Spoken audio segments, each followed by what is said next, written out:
Buenos días, tardes o noches a todos. El día de hoy voy a hablarles de lo que es la personalidad autoritaria y cómo puede manifestarse, además de las características que puede presentar una persona potencialmente autoritaria. Mi nombre es Esteban Correa y vamos allí. Empezamos con que se tiene la preocupación de que el hombre autoritario amenace con reemplazar al tipo que es individualista y es democrático, que ha prevalecido en el último siglo de nuestra civilización. El Instituto de Investigación Social, en sus primeros días en la Universidad de Frankfurt, publicó un volumen sobre la autoridad y la familia, el concepto de la personalidad autoritaria, y este presenta un vínculo entre las disposiciones psicológicas e investigaciones políticas. Esta investigación se basa en una hipótesis que las convicciones económicas, políticas y sociales de un individuo constituyen pautas vinculadas por una mentalidad y es una expresión de tendencia profunda de la personalidad. ¿Esto qué quiere decir? Que la personalidad y el poder del convencimiento pueden ser muy influenciables para otros individuos. Entonces, aquí la principal preocupación es el individuo potencialmente fascista, una persona que es de carácter autoritario, nacionalista y basado en principios de su propia patria y su propio orden. Sin mencionar un ejemplo, podríamos hablar de líderes radicales o formaciones de dictaduras militarizadas.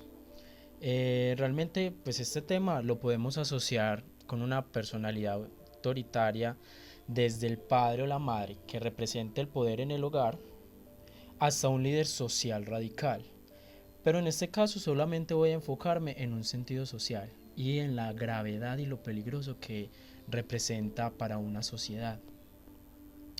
Para un individuo antidemocrático y de tipo político se definen entonces dos raíces: la ideología como primera y la necesidad fundamental del individuo, y estas pueden manifestarse realmente según la persona.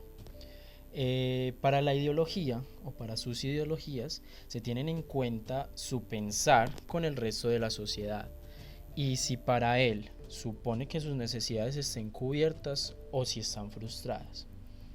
Esta investigación empezó centrándose en el antisemitismo, que quiere decir que es la tendencia hostil hacia los judíos. Acá vamos pues como a hablar de un tema un poco más específico. Y los, digamos, múltiples hechos de la historia que trataban o tentaban contra ellos. Para la investigación se quería evaluar las posibles tendencias a que se desarrolle el autoritarismo en un individuo o en una persona.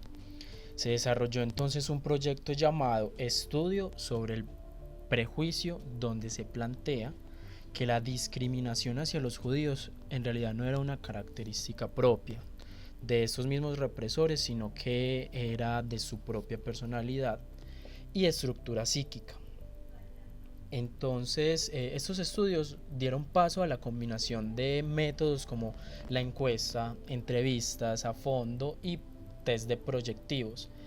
Esto para probar teorías políticas con bases clínico-psicológicas.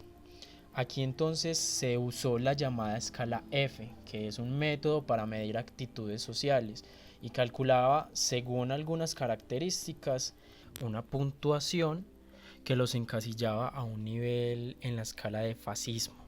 Mientras más alto, más próximo a esta ideología, y mientras más bajo, el individuo era un poco más democrático.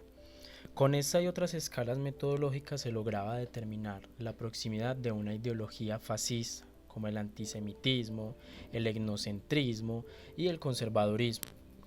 Entonces aquí se determinaron unos puntos o características que se evaluaban o se tenían en cuenta para una persona fascista. El primero entonces es la sumisión a la autoridad, y es idealizada como algo bueno, la autoridad frente a estos individuos. La adulación al poder y el desprecio a los inferiores. El tercero es la renuncia al juicio propio, y quien lo tiene son los de alto rango. además de que se identifican con ellos.